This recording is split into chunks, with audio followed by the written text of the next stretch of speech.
Hello everyone and welcome to the channel. Today I am going to have a color and chat.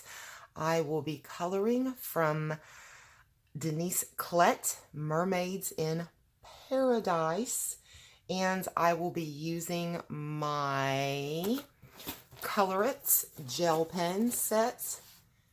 I have the full 50 set of the glitter gel pens, and some of those are a little low, so I have the refills, or 48 glitter gel pens. I have the refills here because some of mine are getting pretty low in case I need those.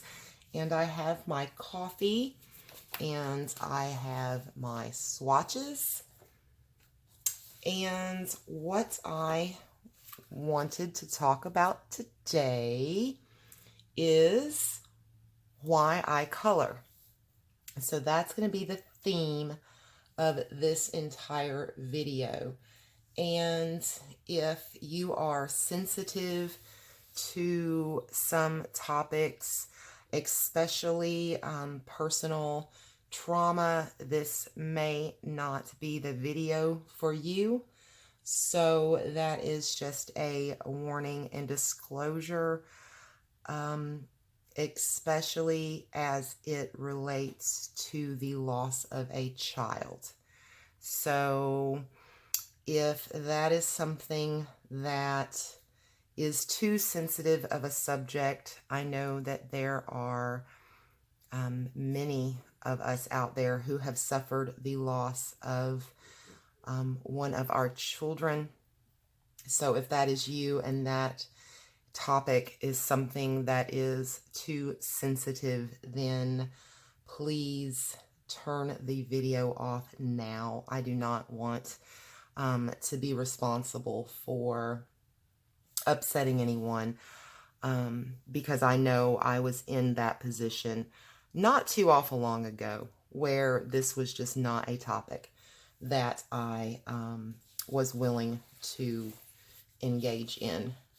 So with that said, I did pick out a picture, and I'm not sure how well it's going to go with the topic that I'm discussing today. Let me just, I don't want to like break the spine, but I definitely want to work it out here. There we go. That way it'll lay a little flatter for me. I always worry when I do that I am going to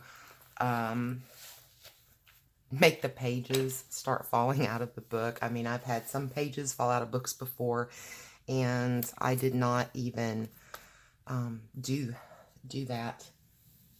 So, oh goodness, let me see.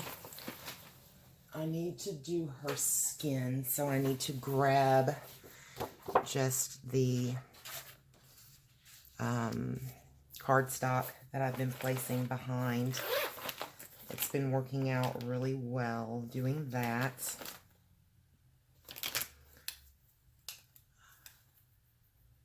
Okay, let me just check and make sure I didn't pick out a skin tone before I got started. Okay, so why do I color? That is a easy yet difficult thing to fully explain, and it takes it's probably going to take me a while to work through this, and I'm hoping that I am able to do this without having to turn the video off and walk away. But I think it's a good thing for me to talk about. I think that the more I've reached a point now where I can talk about the things that have happened and share them, and without it ruining my entire day or week or month by doing that. And it has not been all that long ago that I could not do that. So, with that being said, I had a daughter. Well, I still feel I have a daughter, and her name is Brooke, and she was born on September 22nd, 2001. I had always wanted a daughter. I have 2 older sons, and I was very excited when I found out that she was going to be a girl. There's 4 years in between all of my children, and after I had tried to have another baby after my second son, within probably a little over a year, I was trying, and that wasn't happening. So I had pretty well given up, and then I got really sick and I couldn't get better, and finally one day the doctor asked me, when was your last period? And I said, yeah, you're barking up the wrong bush. But as it turned out, I was pregnant. And she was a great baby. She was mommy's little angel, mommy's girl. Always wanted to be around mommy. Always wanted to do whatever mommy was doing.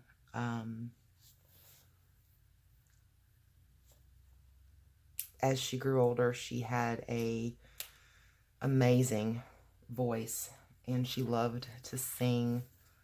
And she took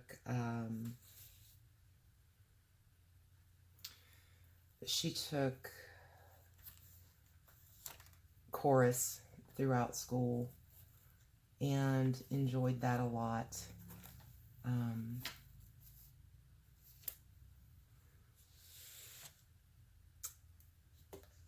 She was diagnosed first with ADHD,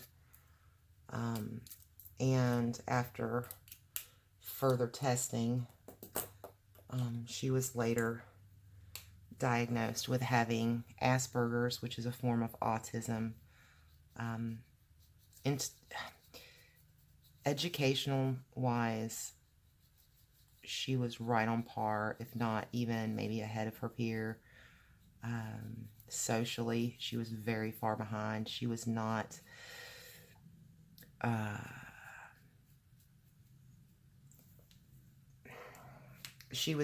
on par emotionally and socially for her age. When she passed away at 13, she was 13 and a half. She was probably emotionally about maybe 8 or 9.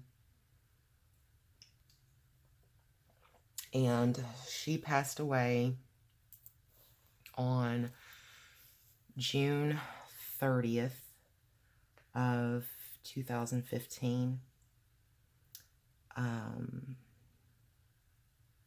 It was very unexpected, very sudden. I was actually out of town at the time. Gary and I had taken a short trip, just a little 2-day weekend trip. Well, it was supposed to be like a weekend, but it was during the week. When you're a firefighter, your weekends may actually be work weeks, if that makes sense. But it was just going to be a little 2-day trip. She called me not long after we left home and was complaining that she wasn't feeling well.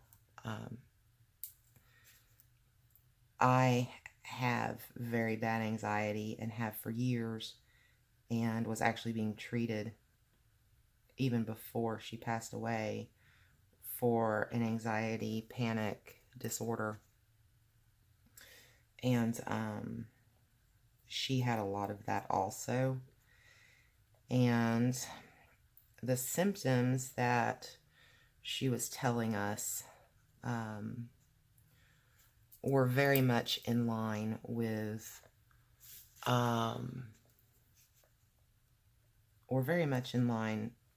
an anxiety attack or a panic attack. And her older brother was there with her. And when I say older, he was 22. Yeah, I think he would have been 22. So he was there. And, you know, we were convinced she was having a panic attack. So we talked to my son Michael about that, and told him what to do, to help her out and that kind of thing. And she seemed to get better, as the day went on a little. That evening, Gary and I were out to dinner and on our trip, and she had called to say goodnight.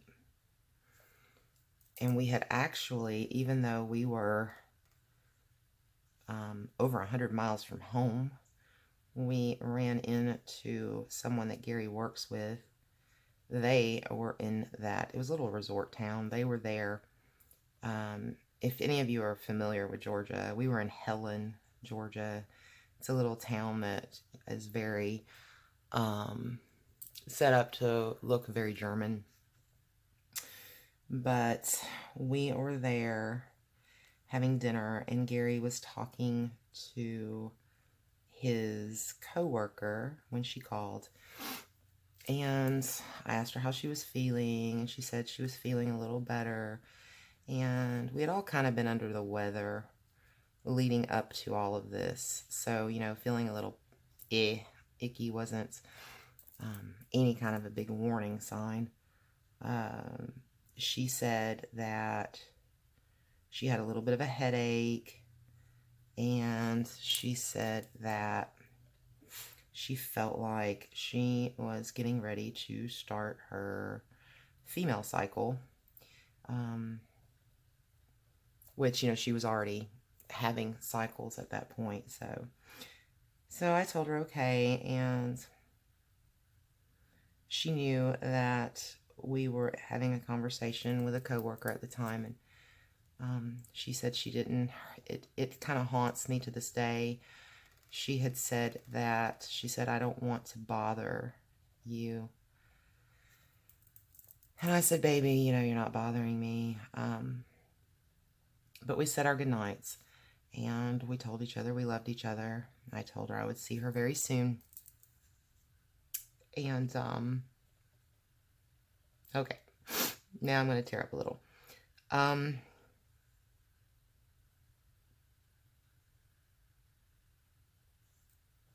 Yeah, so, we had hung up, and I did not know that would be my last conversation with my daughter. We went back to our hotel room, and we had gotten to the hot tub for a little while, and, we turned in for the night. The next morning,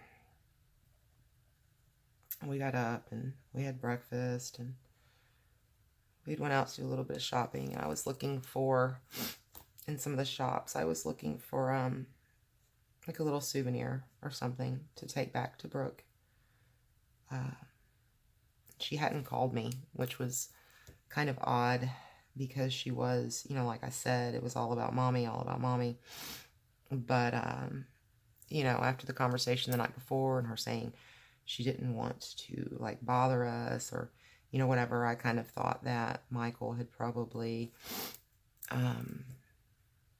not given her access to the phone or whatever. She didn't have a cell phone of her own. So, you know, that's kind of what I thought. So it wasn't like it was too crazy out of ordinary. But while we were riding along, Gary's phone rang. And it was Michael. And he felt that Brooke was sleeping too long. So he had went in her room to check on her and to wake her up, and she would not respond.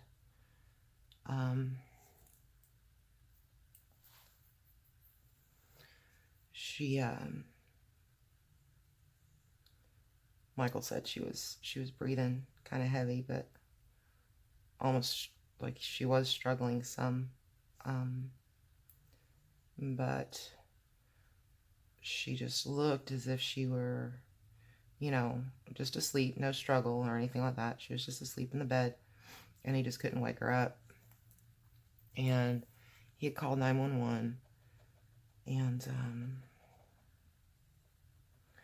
they had came out and had we're going to be transporting her to the nearest hospital. Gary and I immediately started rushing back to the cabin to get our things, to, you know, go straight to the hospital. We got back there. We quickly loaded things into the car. I was very tempted to not even go back there, to be honest. I think that may have even been said, and, you know, Gary had basically said that, you know, Michael had her, you know, they were on their way to the hospital. We needed to get our things because I was going to need to be at the hospital. I didn't need to be trying to come all the way back up there 100 miles to pick up our things. Oh, sorry, guys. Which, you know, he was right. So we got our things, we got in the car, and we probably made it about 15 or 20 minutes down the road from there, and Gary's phone rang again.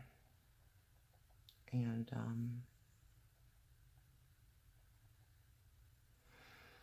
it was Michael telling Gary that Brooke didn't make it, that she passed away at the hospital. So, you know, Gary was trying his best not to let on what was being said in that conversation, and he did a good job, I must admit. And he pulled over on the side of the road in a driveway, and I'll never forget, you know, the way he looked at me when he said, "Donna, she didn't make it." You know, and those were his words.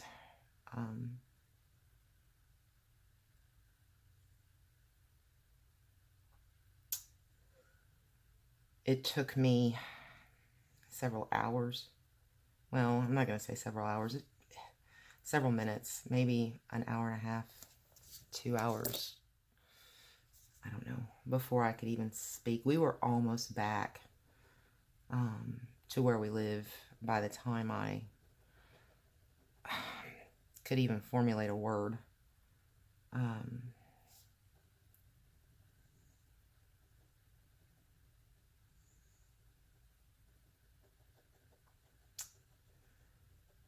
And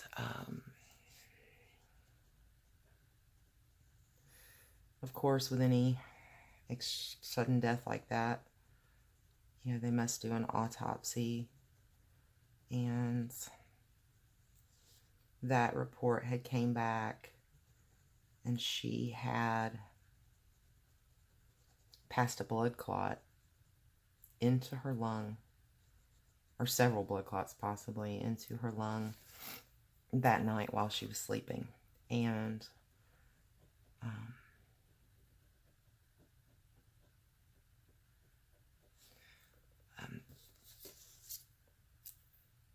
that's called a can't even hardly speak right now, pulmonary embolism.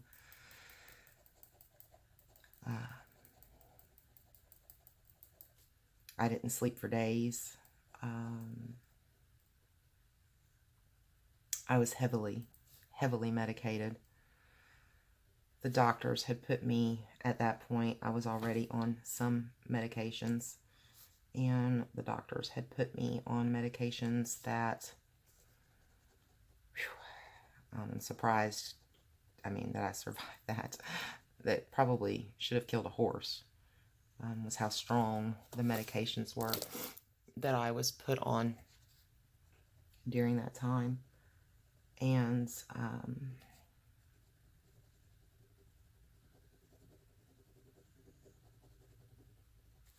of course, naturally, I went into a very deep depression, and I didn't function. And I'm very glad that my boys were grown at that point.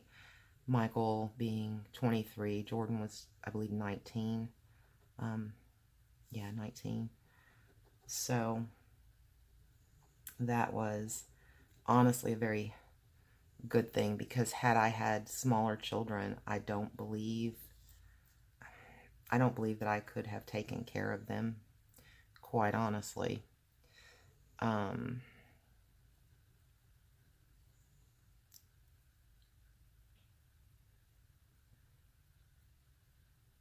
I'm ashamed to say that I relied very heavily on prescription medications that were prescribed to me. However, I would probably take more. Well, no, I would take more than was prescribed, just to cope with what was going on in my life. And I also, during that time, consumed a lot of alcohol, trying to cope with that loss. And I was lost because, like I had said, she relied so heavily on me with her, Asperger's and everything, that it was always all about mommy. And then all of a sudden that was gone, and my boys were grown, and I was childless, and I felt like my entire purpose just, my entire purpose was gone.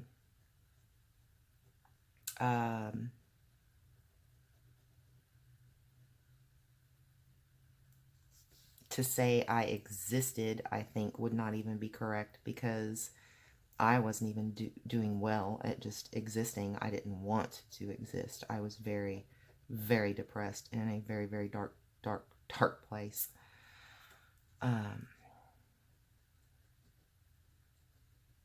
And in December, as Christmas rolled around, I didn't want to celebrate. Everybody made me put a tree up. I didn't even want to do a tree. So what we did is, Brooke's favorite color was blue. And I had gotten just a cheap all white tree, and we decorated it in all blue in honor of her.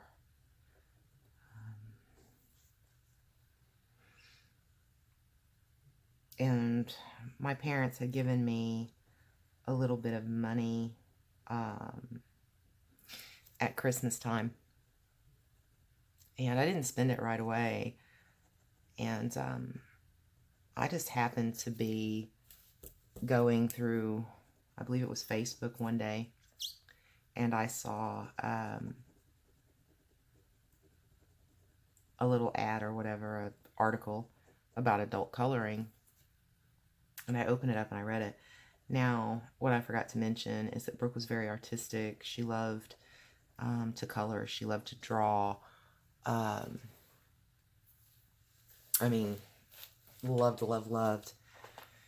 And we would color together in her little children coloring books. And she had gotten some copies of some mandalas in the months before she passed away. And she had kind of colored some of those, and I didn't even know what a mandala was at that time. I didn't know what the word was, or anything. I'd never heard of it, but she had, acquired these somewhere, and she was kind of coloring them a little bit. And I thought, here we go. This is it. So I went to the bookstore here in town, and just to see what they had. And, they didn't have a lot, but they had some coloring books. And of course, it's not like I got to be too picky and choosy because there wasn't a big selection. I just grabbed some, maybe 2 or 3 different books, and I went to a Walmart and I bought a pack of Sharpies, and I started coloring. And what I began to notice was that, and it was still really hard for a while, because if you've suffered any kind of a trauma like that, I believe, you get a little bit of like PTSD, and nothing is going to take a lot of that away when the trauma is still so new. And at this point, it hadn't quite been 6 months. But I began to notice that if I really started getting into a picture that I was coloring, that at least for the time that I was coloring, it didn't hurt so bad.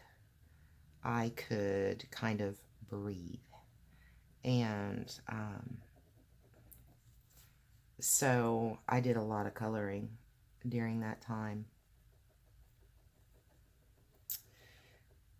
And it kind of grew from that. I didn't color all the time at that point.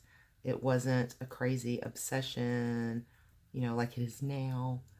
I was still trying to find, what I liked, what I, that, you got to find your niche. So I was still trying to find that niche, but it was helping some.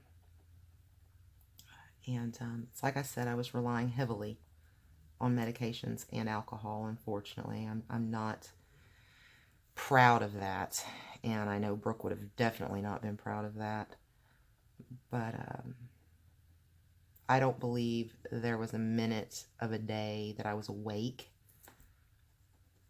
that I was 100% sober ever during that time frame.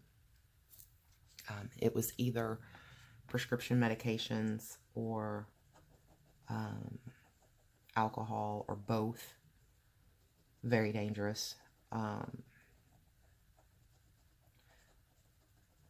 That went on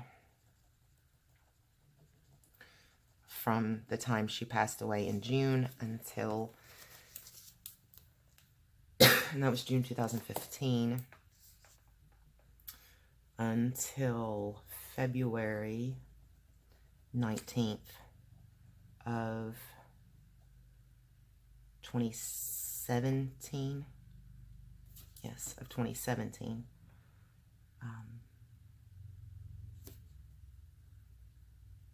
I had a few, well, my family had a few scares where I had taken way too much medications.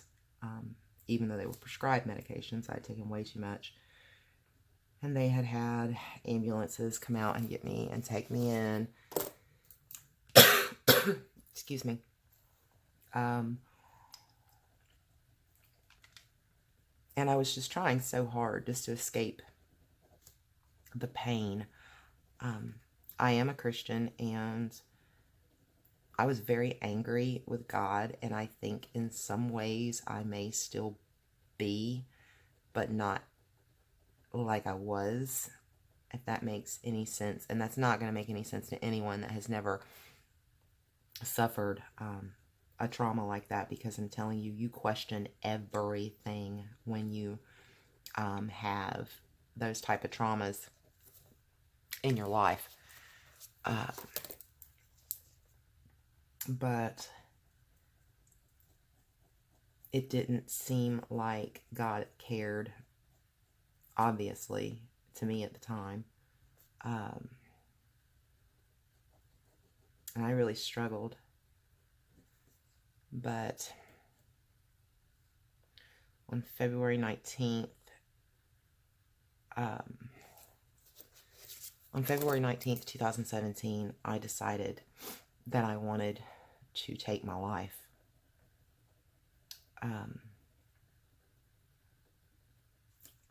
I was finding life much too difficult to deal with without Brooke.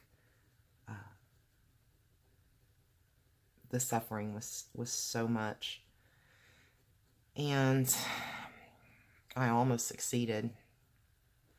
I used my medications and, yeah. So I was hospitalized for a week. And I was very, very sick. I almost did not make it. The doctors did not. They definitely were not sure if I was going to make it. I was in acute liver failure from the medications and the alcohol that I had consumed that evening.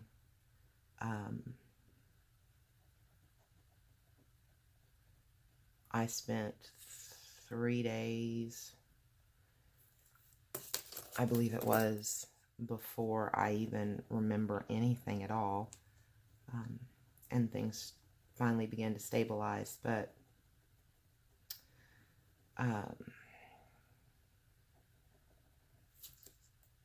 of course, the medications that I had been taking were immediately, prescriptions were immediately canceled.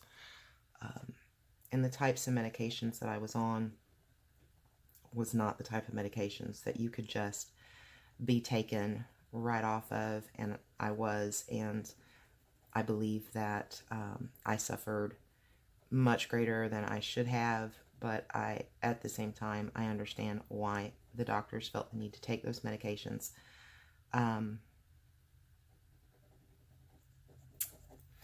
But for a month after that, I literally shook violently.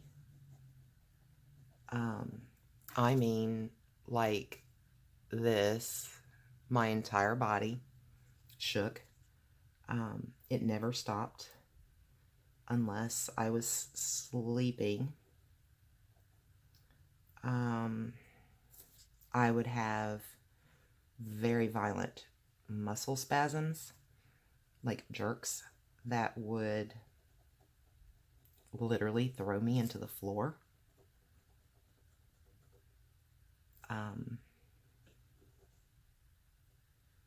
I was terrified. I was really terrified. And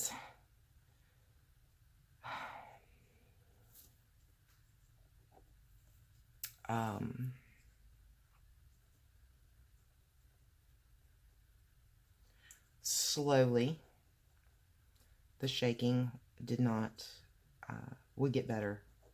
Slowly got a little better, a little better. It took about a year before, it was almost February of the next year, before I would say that the shaking was completely not gone. I still have it, but where it wasn't noticeable all the time. The jerks and things. It was a very, very grueling, slow process. And I kind of had to rehab myself because of that shaking. And I did a lot of that. I mean, I could not even hardly hold a pen or a pencil or anything. I couldn't walk. And I used coloring to help me take my mind off of how uncomfortable these feelings were, how painful this experience, not emotionally, but now physically, that I was dealing with. It was very painful, a lot of tightness in my neck and in my back, the shakes, the spasms, and I would color to try to control my hand, and that did help a lot. And it kind of slowly started building that back up. And that was the time that I really started getting serious about the coloring. And it's I don't want to say it's the funniest thing, because it's not funny, but when I almost died, it made me want to live. I know that sounds crazy, but that's what happened. And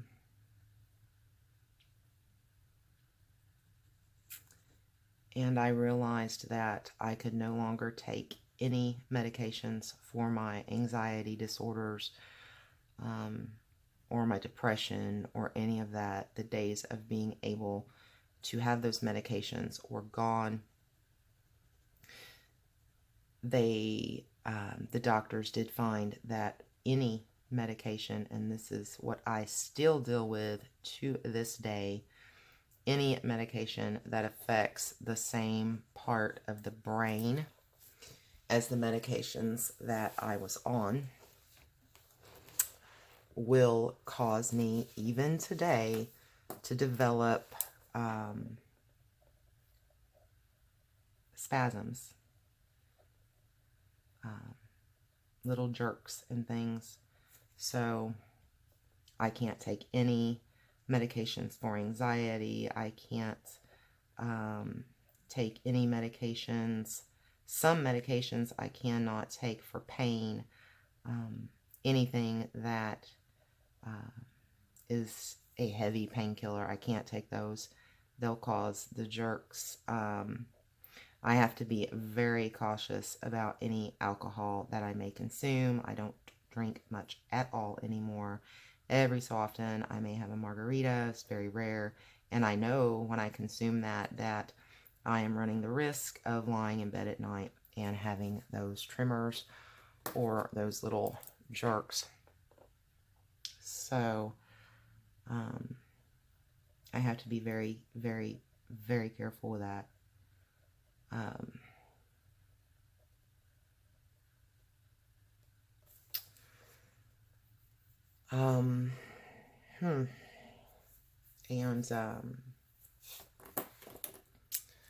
But I just went very deep into adult coloring at that point, and it has grown, and I have found that it is my medication.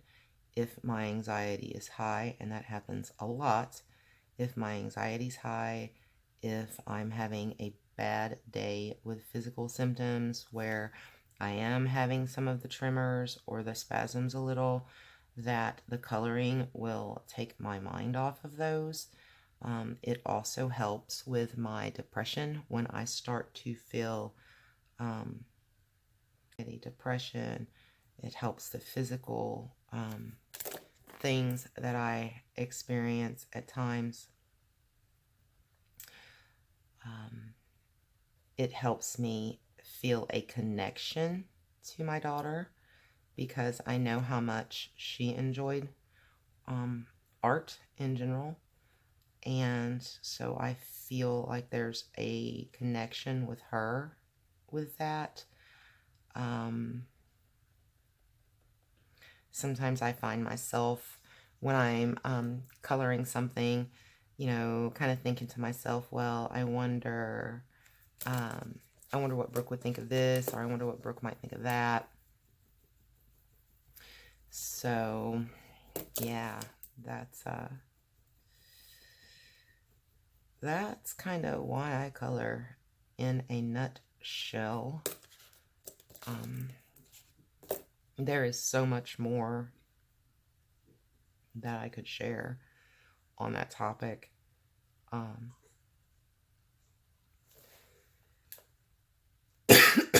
Excuse me. We are all still trying to get over this cold or whatever it is that's been going around. Hold on. I've been like this for 3 weeks. It's absolutely insane. But,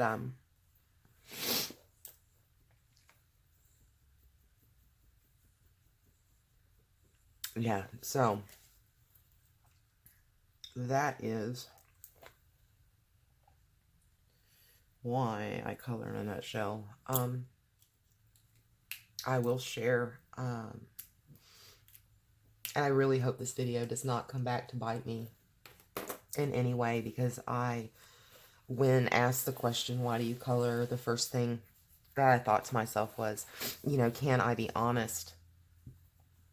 Excuse me, can I be honest about this with my subscribers? And I do think I can be, but I also know that people visit YouTube that are not my subscribers. So there's always, you know, that little bit of concern about that, but hopefully not.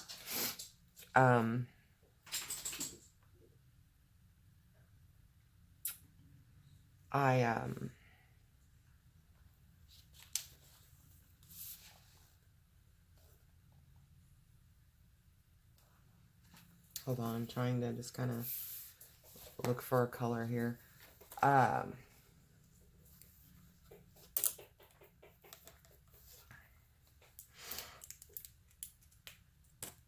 It's a difficult topic, as you can tell, but I wanted to share that, and I would like to caution anyone, because I found out after all of this happened to me that the medications that I had been on for all those years that were supposed to be helping me, I was not supposed to be on them for more than 14 days at a time. And a lot of times this stuff is not told you by your doctors, but they had me on benzodiazepines for my anxiety. They also had me on Ambien for sleep, along with other medications. But if you do some research, you will find out that when you come off of these medications, especially after long-term use, and if you look, you will find out that long-term use is anything for more than 12 to 14 days. Yes, I am not even joking. That's what's considered long-time use. But you can have these really, really horrible withdrawal symptoms, and I did most of the things that was happening to me with the shaking and the jerks and, you know, the permanent damage that I have to my nerves now was probably caused by the,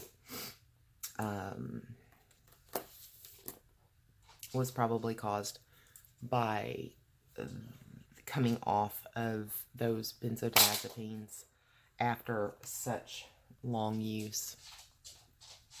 So I would just kind of caution any of you who may be on those kind of medications to work with your doctors. Make sure, you know, what's going on. I'm not going to say that they don't have their place, because they do, but there is something to be said for therapy and not medicating. I am very against just medicating now, unless it's absolutely positively necessary, because, you know, I've seen the horror that can be from those drugs. But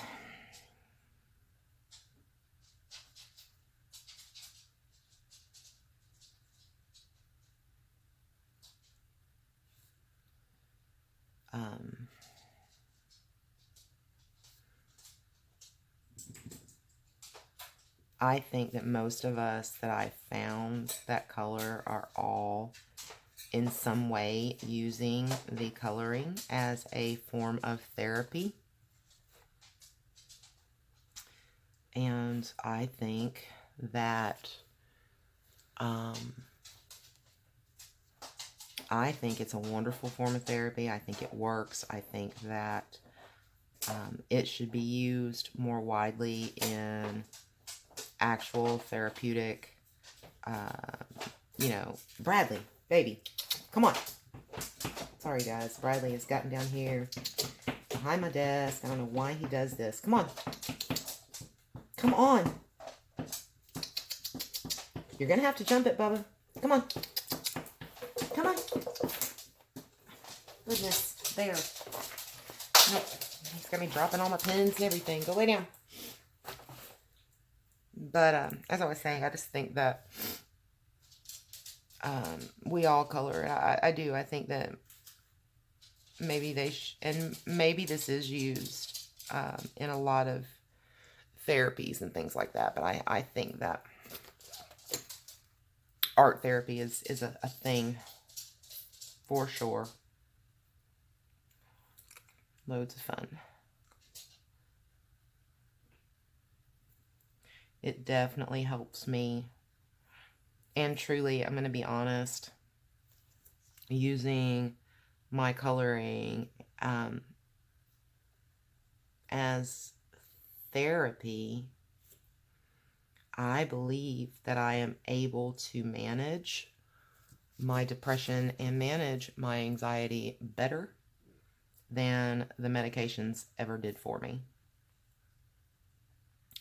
So that in itself is amazing.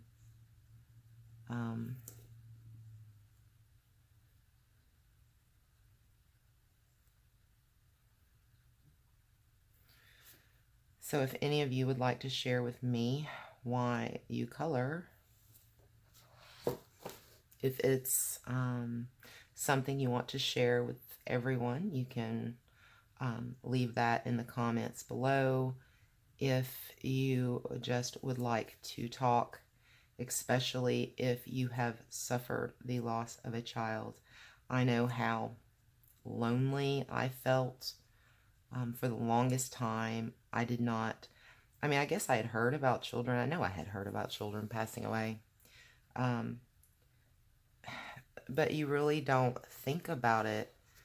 I hate to say it, but you don't think about it like that until it happens to you. And, you know, for the longest time, I thought that I was the only parent in the world that had lost a child. I thought that nobody understood what I was going through. I thought that, you know, I just felt very alone. So, you know, if you've experienced things like that and you just want to reach out, my email address is always in the descriptions of my videos. Feel free anytime to send me an email. I will respond to you. If I don't respond right away, please don't think that I'm ignoring you. Sometimes, especially if there is a tough topic, I take time to really think about what I want to say before I reply. So, but, you know, like I said, if any of you need someone, definitely feel free. I'm not a therapist by any stretch of the imagination. I would never say not to seek professional help, but if all you're looking for is someone, you know, just to talk to, I'm there. And if you want to share why you color, and you know, you don't necessarily want to put that publicly out on the channel, again, feel free to email me. My email address is always in the description of the videos. It's nice to hear from other people and their perspectives and things like that. So I hope this video was not too intense. I know that I know this was a tough topic. It was definitely a tough topic to talk about. It was probably a tough topic to listen to. But I do pride myself in being real with people. I don't like to be fake. I like to be open. And it's like I said, I hope that doesn't kind of bite me at some point, because I know that you run a risk when you throw personal things out on social media. But I'm kind of starting to think of you guys almost like a family, and families share. So, I don't know.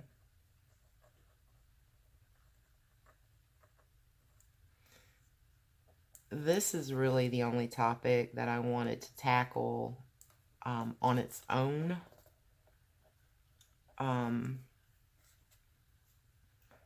You know, other little things about me or whatever, I'll just throw those in color and chats, and, you know, we'll talk about those and things like that. But this one I just kind of wanted to address. I don't want to say I just wanted to talk about it and put it back on the shelf. That's not the case, because I'll talk about it in the future to anyone who would ever want to listen, but or who thought that it would benefit them in any way. But I felt like this particular video needed to kind of be a standalone. So that is what this video is all about. And I hope that I haven't brought anyone down too terribly much. And I kind of want to just stop right here, not because I don't enjoy doing videos with you guys, but I'm just kind of ready to change topic and move on.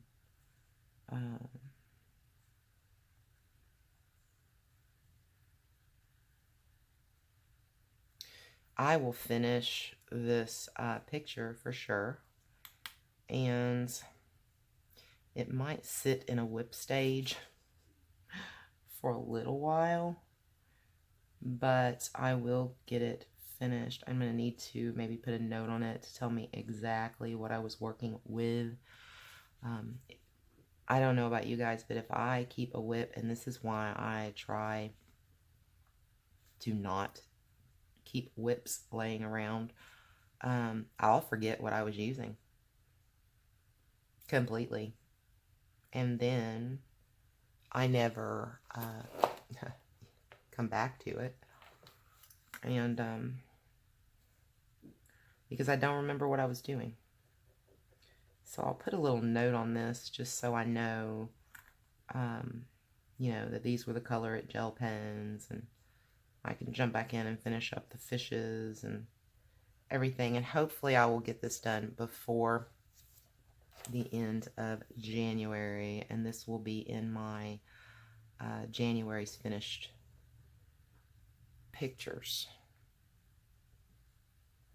Or, I mean, I don't know, I may decide to come back to you guys and just do a color and chat and finish up the video. I mean, I don't know. We'll see how I feel about it.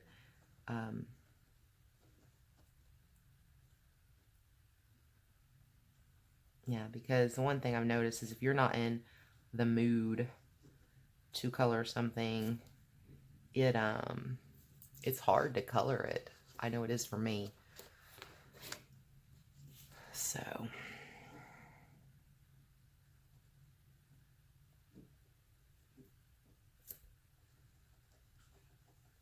but I at least got the mermaid, her clothes done, and the little bow in her hair. And I'm just doing the little bubbles with the pinks. I know that's not the color of bubbles. I'm not sure that bubbles really have a color, but I know generally we use blues, but that would have just not done well with her, the color that I used with her tail and fins.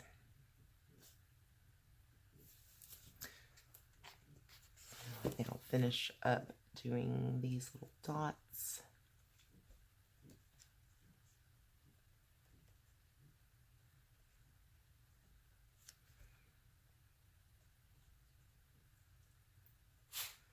And I should really be coloring these in the opposite direction. I don't know why. I'm so used to...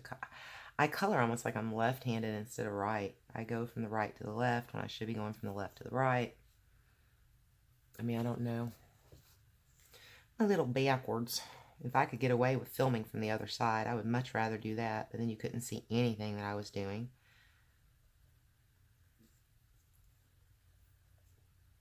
And I know I keep saying, I'm going to go, I'm going to go, I'm going to go. But then I'm like, just let me finish up these little bubbles here.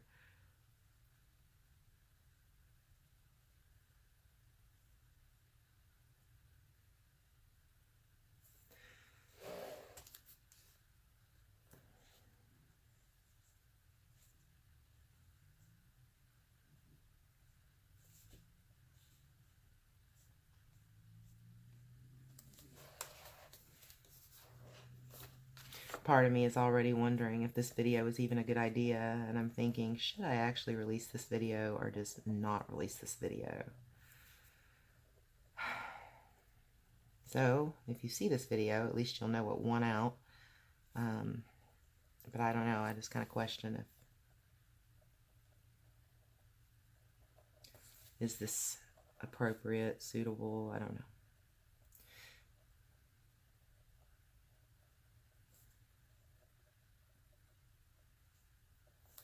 But I've gotten to the point in a lot of ways that talking has become very therapeutic, to talk about my struggles and things has kind of become healthy.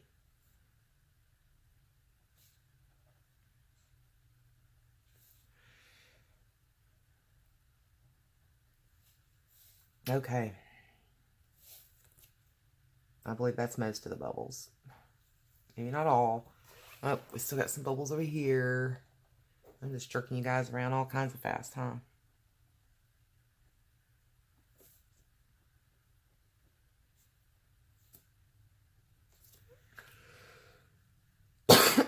There goes that cough again.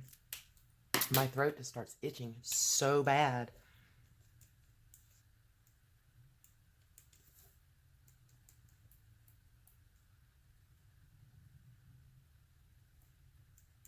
There. Okay, guys. So that's it for this video. I'll finish this page up. Probably off camera, maybe. I don't know. We'll decide. But I hope you guys, I don't want to say I hope you enjoyed this video. I hope this video was informative for you. Just a little get to know me, why I am, where I am. And, yeah. Until next time, guys. Peace, love, and happy coloring. Bye, guys.